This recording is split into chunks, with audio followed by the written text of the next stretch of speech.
The robbery lasted 11 minutes. That was how long it took for 4 armed men to walk into the Ardent Room, one of Manhattan's most exclusive restaurants, and reduce a room full of powerful people to a state of pure panic. CEOs pressed against walls. Investors covered their faces. A woman in a designer dress was crying into her phone. But in the far corner of the room, one man never moved, never flinched. He just sat there, watching calm in a way that didn't look like denial or shock. It looked like experience. Victoria Hale noticed him immediately, and she couldn't look away. Jonathan Reed had not planned to be in Manhattan that evening. He had planned to go straight home after work, change out of his dusty jeans, and order something from the Thai place 2 blocks from his apartment in Queens. That had been the plan for most of his life.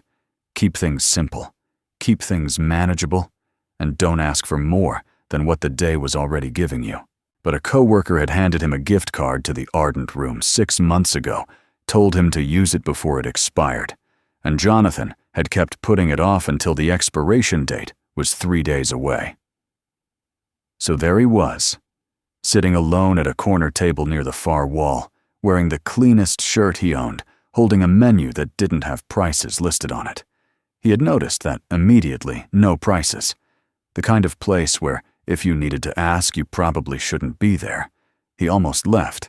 Instead, he ordered the steak and a glass of water, and decided that one night of uncomfortable elegance wasn't going to kill him. The Ardent Room was the kind of place that felt designed to remind you of your own smallness. The ceilings were high, the lighting was low and golden, and every table seemed to carry a conversation that was worth more than most people's monthly salary. Jonathan was not oblivious to the gap. He could read a room. He had spent enough years in construction, managing crews, reading job sites, figuring out what was about to go wrong before it did, to know how to take in a space without drawing attention to himself. He ate his steak. He watched the room. He kept to himself. Victoria Hale was seated 3 tables away, and she had not once looked in his direction. She was in the middle of a conversation with 2 men across from her, both of them leaning forward in the way that people lean when they want something, but are trying to pretend they don't. She wore a black blazer and had the kind of posture that wasn't trained. It was built over years of being the person in the room that others looked to when something needed to be decided. She was the CEO of Hale Systems, one of the fastest-growing enterprise software companies in the country, and she had not gotten there by being sentimental about anything. The meeting was running long. One of the investors, a broad-shouldered man named Gerald Ashworth, kept circling back to the same point about quarterly projections, and Victoria had already answered the question twice. She answered it a 3rd time, same words, same tone, without letting her expression change. The second investor, a younger man named Davis Cole, was typing something on his phone under the table and pretending he wasn't. Victoria noticed. She always noticed. That was when the front door of the Ardent Room swung open hard enough to hit the wall behind it. 4 men walked in. They weren't dressed for dinner. They moved fast, splitting up immediately 2 toward the front, one covering the side exit, one staying near the entrance. The man in front raised his voice and told everyone in the room to stay where they were. He was holding something. The room understood what it was without needing to look too closely. What happened next was immediate and ugly. A man 2 tables over knocked his chair back and started shouting. A woman near the window grabbed her bag and tried to move toward the kitchen, and one of the armed men cut her off. Voices started stacking on top of each other. People demanding explanations. People begging, people arguing with each other about what to do. A server dropped something in the back, and the sound of it hitting the floor sent 3 people ducking under their tables. The room was unraveling fast, and the men who had walked in seemed to be counting on exactly that. Victoria did not scream. She did not duck. She pulled Davis's phone out of his hand before he could do something that would get them all killed, set it face down on the table, and looked straight ahead. Gerald had gone pale and was gripping the edge of the tablecloth like it was a railing. She told him quietly to put his hands flat on the table and stop moving. He did. From across the room, she could see that most people were doing the wrong things, moving when they should be still talking, when they should be quiet, making themselves into problems instead of furniture. And then she noticed the man in the corner, the one she had barely registered before, the one in the plain dark shirt sitting alone. He hadn't moved. He wasn't frozen either. There was a difference, and Victoria understood it the moment she saw it. Frozen people held their breath and stared at the floor. This man was breathing steadily, his hands resting on the table, his eyes moving through the room in a slow, deliberate pattern. He was reading the situation. Jonathan had assessed it within the first 30 seconds. The men were not professionals. Professionals didn't talk this much, didn't let chaos build this long. They wanted wallets and jewelry and phones, and they wanted out. The longer the room stayed chaotic, the longer this took, and the higher the chances that someone did something irreversible. He could see it building. The man in the gray suit near the center of the room was shaking and muttering, getting louder, working himself towards something that was going to draw attention. 2 tables over, someone was crying hard enough to start hyperventilating. Jonathan understood that sometimes the most dangerous thing in a crisis wasn't the threat itself. It was the way people responded to the threat. He spoke. Not loudly. Loudly would have been wrong. He pitched his voice low, and even the same tone he used on a job site when a situation was about to get out of hand, and someone needed to pump the brakes without making a scene. He told the man in the gray suit to breathe. He said it like it was the most reasonable thing in the world, like he was commenting on the weather. Then he told the woman who was hyperventilating to look at him, and when she did, he held her gaze and breathed slowly and deliberately, and she followed without knowing she was doing it. He told the table nearest to him to put their phones on the table and their hands where the men could see them, and they did it without question. He did not try to be a hero. He did not stand up or make a move toward the armed men or try to signal anyone. He just kept talking low and steady, redirecting the energy in the room from panic towards something closer to stillness. 1 sentence at a time. 1 person at a time. It lasted 11 minutes. When it was over and the men were gone and the sirens were already coming up the street, the room stayed quiet for a moment longer than it needed to. Not out of shock, more like the collective exhale of people who had just realized they were still intact. Victoria sat with her hands flat on the table and looked across the room at the man in the corner. He was already looking somewhere else, checking on the woman who had been hyperventilating, making sure she was steady. He didn't look satisfied with himself. He didn't look like someone waiting to be noticed. He just looked like a man who had done what needed to be done and was already moving on to the next thing. She didn't know his name. She didn't know anything about him.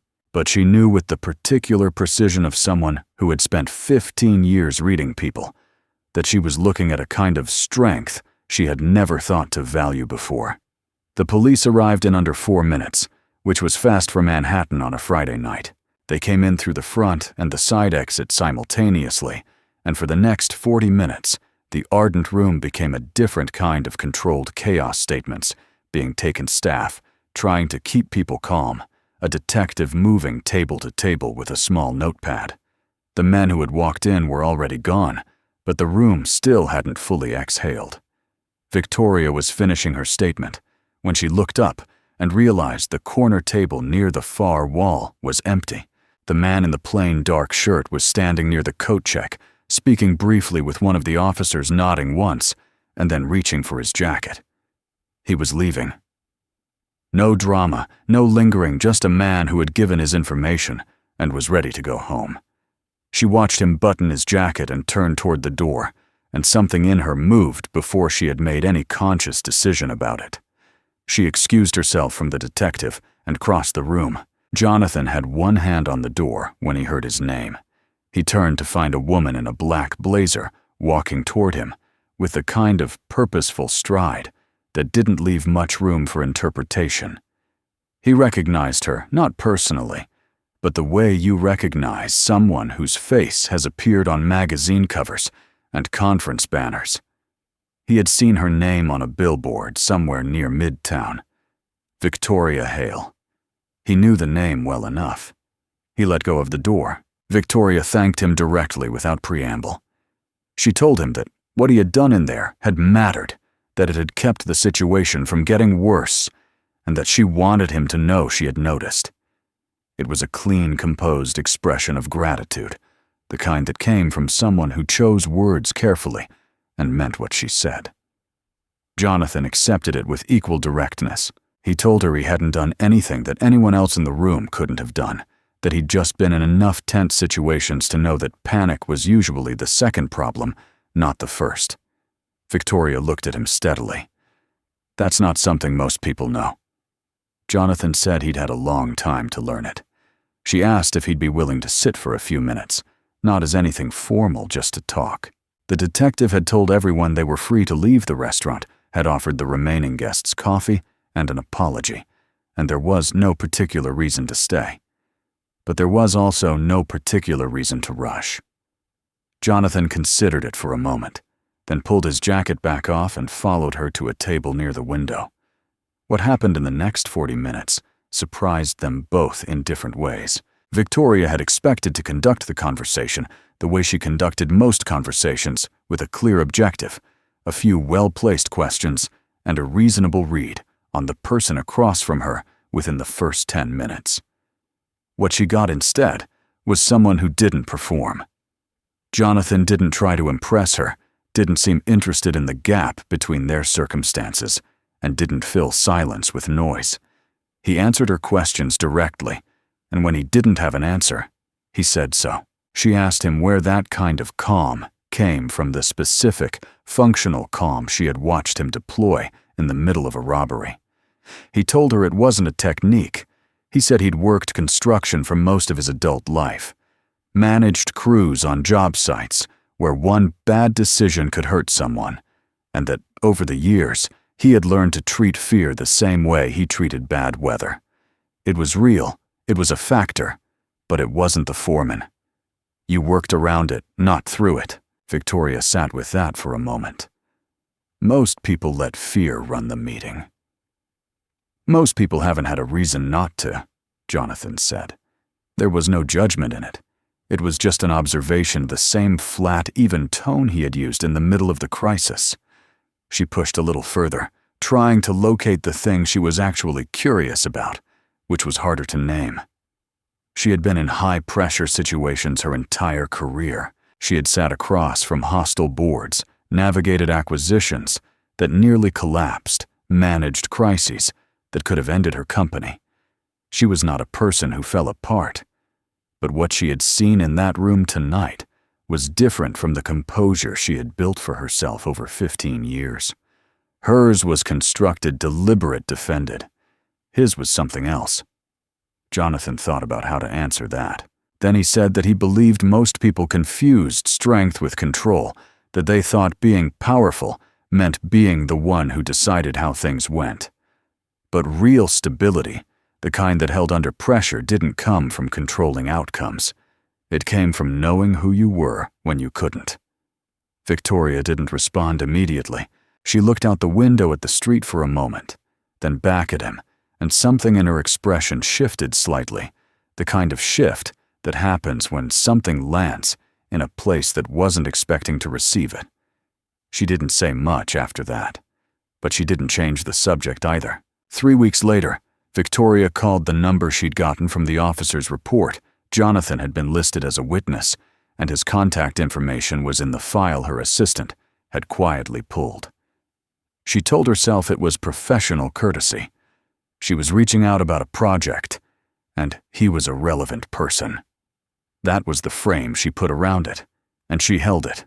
Hale Systems had been developing a community workforce initiative for the better part of a year, a program designed to connect unemployed and underemployed workers in lower-income neighborhoods with trade training, job placement, and short-term financial support.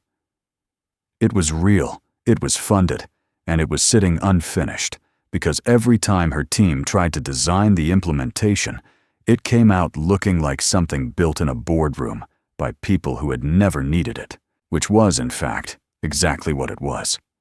Victoria had thought about Jonathan's words more than once in the 3 weeks since the restaurant. She had thought about them in meetings on calls, in the particular quiet of her apartment late at night, when the workday had ended, and the performance of confidence could finally come off. She had a feeling not fully formed yet, that he understood something about the people this program was supposed to serve, in a way that her entire team did not. She explained the project in clear terms, its scope, its intent, the gap she was trying to close. Then she asked if he would be willing to consult on the community-facing side of the implementation. Jonathan listened to the whole thing before saying anything. Then he told her no. He wasn't rude about it. He explained that he had a job, a life, and no interest in being someone's case study or the human interest angle on a press release. He said he had nothing against what she was trying to do, but that being attached to something with a Hale Systems logo on it wasn't something he wanted, and he didn't think it would help the people she was actually trying to reach either. People in working-class neighborhoods could smell a corporate outreach program from 2 blocks away, and most of them had good reasons to. Victoria didn't argue. She absorbed it, thanked him for his honesty, and got off the call. She went back to her office and sat with the rejection for the rest of the afternoon. It was irritating, not because she wasn't used to being told no, but because she knew he was right. She had been about to plug a genuine human being into a framework that would have consumed him and produced nothing. She had done what she always did, identified a resource, and figured out how to deploy it. She had not once considered whether the resource had any interest in being deployed. That realization sat with her uncomfortably for the rest of the week. The project launched without Jonathan, and it failed almost immediately, not in the operational sense, but in the one that mattered more. The program opened its doors in a neighborhood in the South Bronx with a professionally designed space-trained facilitators and a genuinely solid curriculum. Nobody came, or rather, a few people came the first week, and then the numbers dropped, and the community newsletter that had been supposed to build interest published an opinion piece. Instead, a local man who had lived in the neighborhood for 30 years and who wrote plainly and without malice that the program felt like a wealthy company renting community goodwill. He wasn't calling anyone a villain. He was just saying that nobody had asked them what they needed before deciding what to give them. The piece got shared. Then it got picked up by a local news outlet. Then it appeared in a roundup of corporate social responsibility failures that ran in a national business publication, and suddenly the Hale Systems Workforce Initiative was being discussed in contexts that Victoria had not anticipated and could not easily control. Her head of communications wanted to issue a response. Her board chair, a man named Robert Finch, called her personally and told her that the program was becoming a liability and that they needed to decide whether to rebrand it aggressively or quietly shut it down before it became a story. Gerald Ashworth sent an email that was 2 sentences long and managed to contain the phrase, "as we discussed," even though they had never discussed any of this. Davis Cole, true to form, said nothing and waited to see which way it would go. Victoria sat in her office after the board call ended and looked at the city through the floor-to-ceiling window. She had built Hale Systems over 15 years. She had made difficult decisions, some of them decisions she was proud of, and some she wasn't. But she had never once built something that failed, because the people it was meant for hadn't been consulted. She had just assumed she knew. That was the thing that kept surfacing. The thing she couldn't push back down. She had assumed she knew, and she had been wrong, and the person who had tried to tell her that had done so 3 weeks ago in a brief phone call that she had filed under "set back" and moved past. For the first time in a long time, Victoria Hale didn't know what her next move was. Not because the path was too complicated, she had navigated complicated before, but because for once, the tools that had built everything she had weren't the right tools for what was in front of her. She was standing at the edge of a problem that required something she had never been asked to develop, and the longer she sat with it, the more she understood that she had been asking the wrong questions from the beginning, not just about the project, but about what she thought helping people actually meant. She thought about a man in a corner table who had never tried to run the room. She thought about what he had said about strength, and then she picked up her phone. Jonathan picked up on the second ring. He listened without interrupting, while Victoria explained what had happened, the opinion piece. The board called the numbers that had dropped to almost nothing by the second week. She didn't dress it up or minimize it. She told him the program had failed, that she believed she understood why, and that she was calling because she was out of the kind of answers she knew how to find on her own. There was a moment of quiet on the line. Then Jonathan asked where she was. She told him she was at the office. He told her to leave the office. They met at a diner in Astoria, his suggestion, his neighborhood, his terms. Victoria drove herself, which was unusual. She normally had a car and a driver for anything that required being somewhere other than the building her company occupied. But that evening, she got in her own car and took the bridge and found parking 2 blocks from the address he had texted her. She noticed that she was doing things differently before she had consciously decided to, and she filed that away. The diner was the kind of place that hadn't changed much since the 1980s, vinyl booths, laminated menus, coffee that came without being asked for. Jonathan was already there when she arrived, sitting in a booth near the back with a cup in front of him, not on his phone. She sat across from him and ordered coffee and didn't open her laptop. She told him everything. Not the executive summary version, not the version she would have given her board, the actual version. She told him that she had believed genuinely that she understood what the people in that neighborhood needed, and that she had built the entire program from that belief without once sitting down with a single person who actually lived there. She said she didn't know whether that made her arrogant or just oblivious, and that at this point, the distinction didn't seem to matter much. Jonathan listened to all of it with the same steady attention he had given everything else since the night they met. When she finished, he didn't offer reassurance, and he didn't tell her it wasn't her fault. What he said was that the problem wasn't the program. The funding was real, the need was real, the intent was real. The problem was the order of operations. She had come in with a solution before she had sat with the problem long enough to actually understand it, and people especially, people who had been on the receiving end of other people's good intentions before, could tell the difference between being helped and being managed. Victoria looked at him across the table. So what does it look like when you do it the other way? Jonathan said it looked slower. It looked less polished. It meant going into rooms where she would be the most out-of-place person there, and not trying to fix that just sitting in it. It meant asking questions that didn't have a product at the end of them. It meant accepting that the people she was trying to reach were the ones who actually knew what the program should look like, and that her job was to fund and facilitate what they already understood, not to design it for them from the outside. Victoria turned her coffee cup in her hands. She had spent 15 years being the person with the answers. She had been rewarded for it, promoted for it, profiled in publications because of it.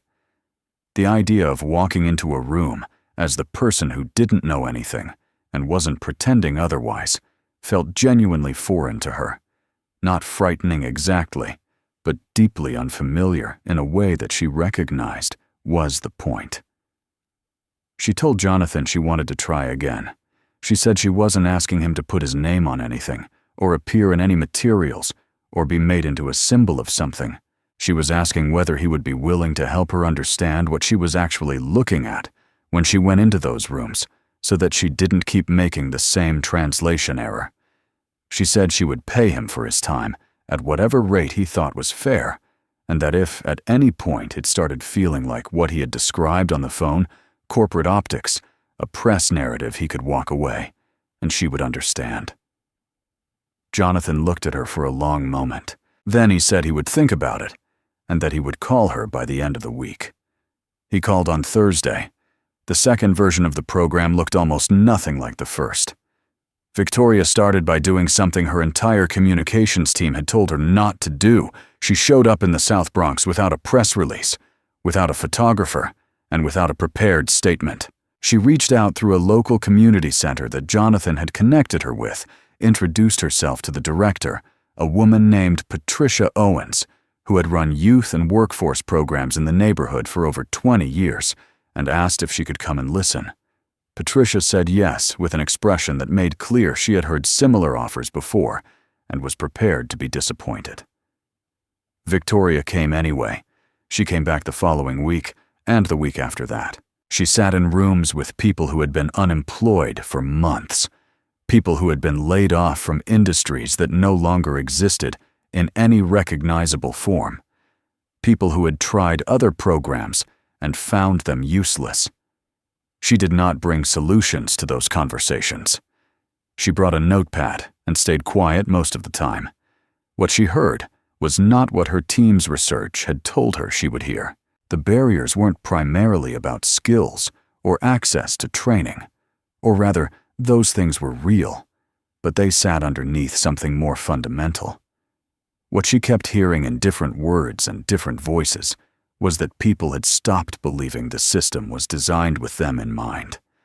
Not with anger, most of the conversations were quieter than that. Just a flat, accumulated skepticism built from years of programs that had come and gone and left nothing permanent behind. Jonathan came with her to a few of those early sessions, not as a spokesperson or a facilitator, but as someone who knew the landscape and could help her read what she was seeing. He would occasionally add something to a conversation, ask a follow-up question when one was needed, or pull her aside afterward and point out what she had missed. He was not gentle about it when she got something wrong, but he was never cruel either. He gave corrections the same way he gave everything else, directly without drama, and then he moved on. Over the following 2 months, Victoria redesigned the entire program structure from the ground up. She brought Patricia Owens onto the advisory board and gave her actual authority over program design, not a ceremonial title. She brought in 2 other community voices, a man named Marcus Webb, who had run an informal job referral network out of his neighborhood for a decade, and a woman named Sandra Pruitt, who had built a small but effective apprenticeship pipeline in the trades. She funded what they told her was needed, asked questions when she didn't understand something, and held herself back from optimizing things that weren't hers to optimize. The board pushed back. Robert Finch called the redesign structurally unprecedented, in a tone that made clear he didn't mean it as a compliment.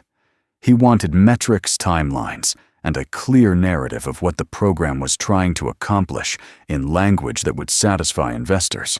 Victoria gave him metrics and timelines. For the narrative, she told him the program was trying to do what it said it was going to do, connect people with work, and that if the board wanted a cleaner story than that, they were welcome to fund a different initiative. The call ended without full resolution, but it ended. Gerald Ashworth continued to send short, pointed emails. Victoria continued to read them, respond briefly, and return to work. 6 months after that diner in Astoria, the program placed its first 43 participants in stable employment. The jobs were in trades, logistics, and municipal services, not glamorous industries, but ones with real wages and real futures. Patricia Owens ran a small event at the community center to market.